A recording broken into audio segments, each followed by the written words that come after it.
Great walk-on tune. We're going to talk about this in a moment. There's some background. But the music industry loves a full house, and this, my good people, is a full house. Look at that. Congrats to anyone who pushed through the tiredness and came today and stayed today. I was also tired. I pepped up during the previous presentation when the chap mentioned that he would kill us all. I really did pep up then. Here we are. What a triumph this conference has been. So shout out to Jasper Donut and the branded team. We've all fed our minds. We've seen friends, made new ones, done some business. We've seen bands. We've had some beers. And so we're in the final straight here. But we're not there yet. We have a few more interesting and important conversations to be had, including this one with Joe Hadley. Now, Spotify, with more than 500 million users and 230 million roughly paid premium users, it's too important to ignore. It's big. Everyone who's in this room knows exactly what it means for your business. So with that in mind, Joe will lift the lid on some of the work that he does. Joe's come all the way from Los Angeles to be here. Your second time? Second time. Second time. So please welcome Joe. Yeah. So that walk-on tune, I'm always curious, if you work in the music industry, I'm curious to know if people really are music people. I always have to learn that up front.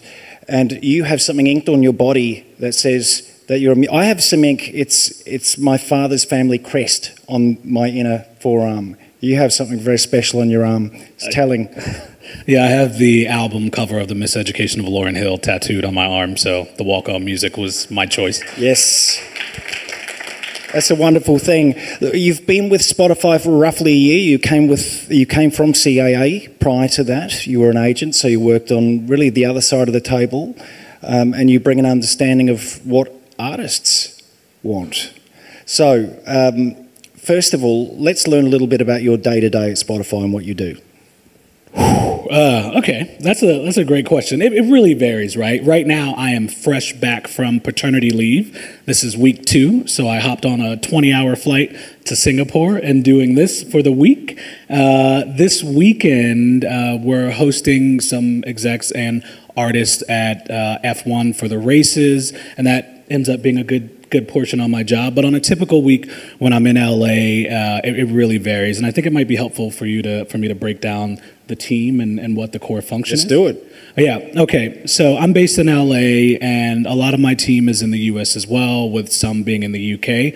And there's 5 different parts of the team that all lend into artist partnerships, where we want to develop better relationships, and to audience growth, where we decide how we attract, retain, and grow certain audiences through genre marketing campaigns, playlist marketing campaigns, and artist marketing campaigns.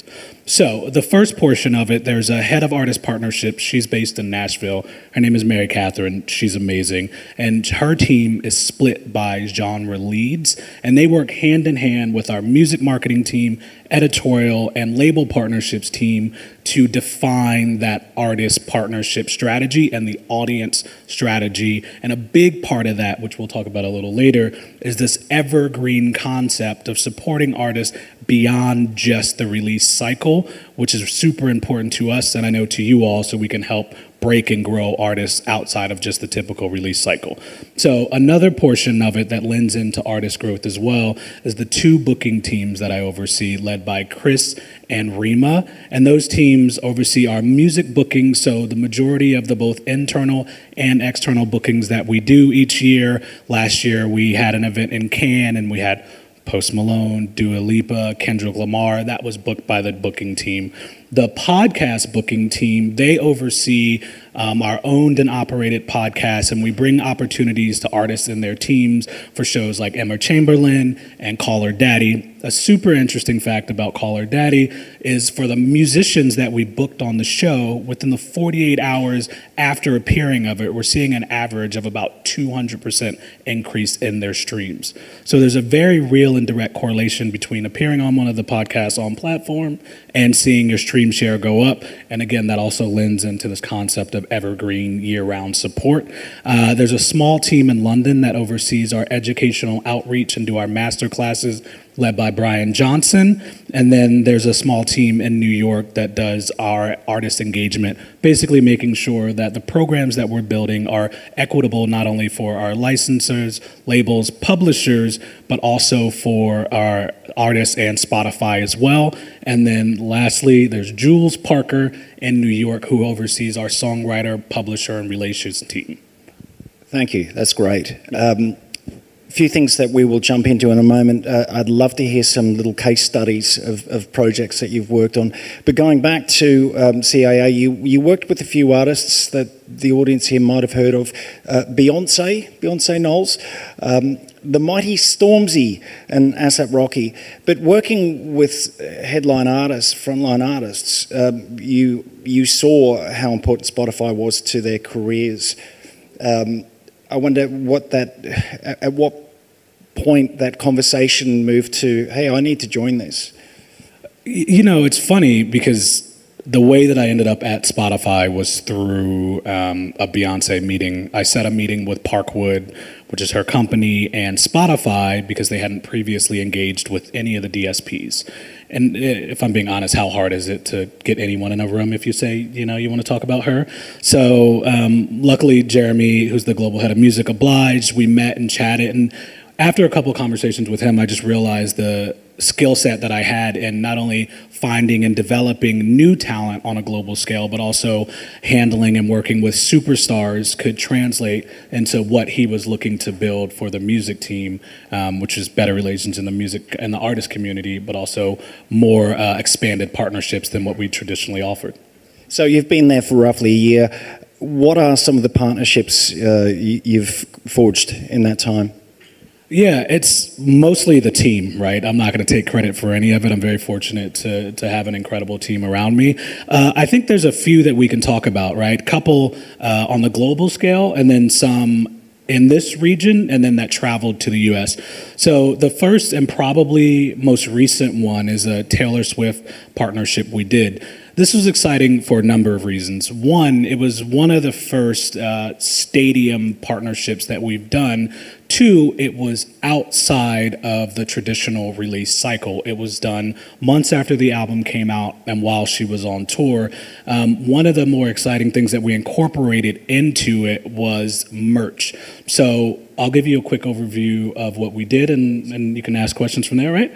Okay, so we launched a My Top 5, which basically gives her super fans and passive listeners on platform the opportunity to pick their favorite Taylor era. I don't know if any of you went to the Eras tour this summer, but it was divided by the different albums and eras that she had, so we allowed our fans to pick the top 5 on platform. Once she selected the top 5 eras, you could go through and you were served merch at the end of it. What's super interesting to us is that she sold about 51% of the merch that she sold all year on platform through this top 5 activation, but it wasn't new or exclusive merch. It was merch that had previously existed and was available to purchase, which means we are doing an incredible job at offering things and making it discoverable on platform to key fans, even though they already had the opportunity. So we launched the top 5 experience, we had merch sales through there, and then we did the official tour playlist. We interviewed and did social content with all of her openers on tour, on not only amplifying the developing acts, but lending back to listening to her music on our platform. And then at the end in LA, we had a mural where fans could go and engage and take pictures. The Eras Tour is yet to come through this part of the world. It's on the way. It's very exciting. You've also had some very interesting activations from acts from this part of the world. Blackpink, let's talk about that.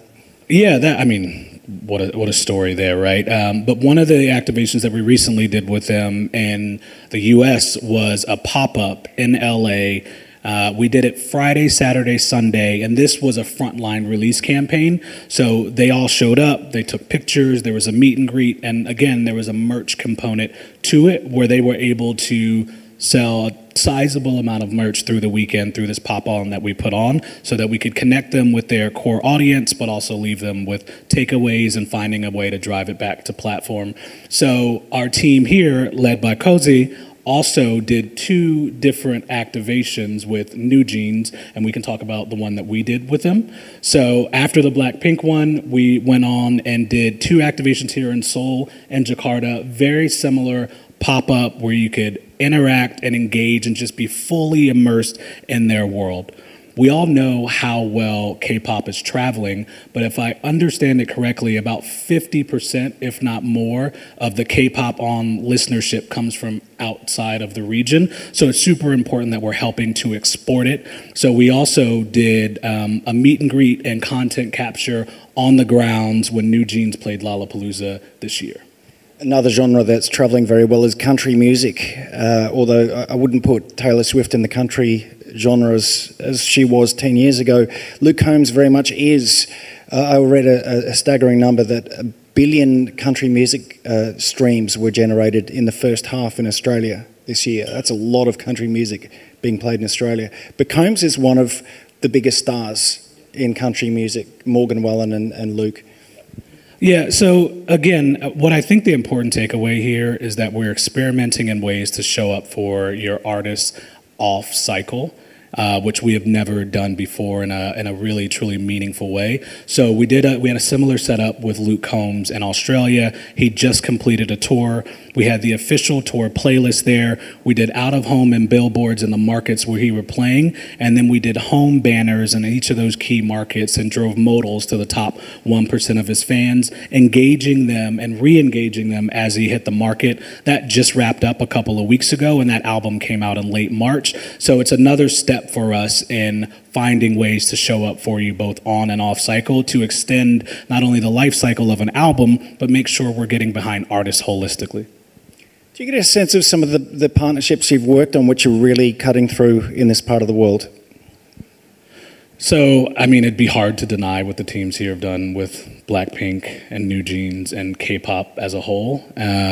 So I think that that's pretty safe. I do know that some of the other things I'm going to be excited about are T-pop. And I heard that there's a really incredible Filipino rap scene as well.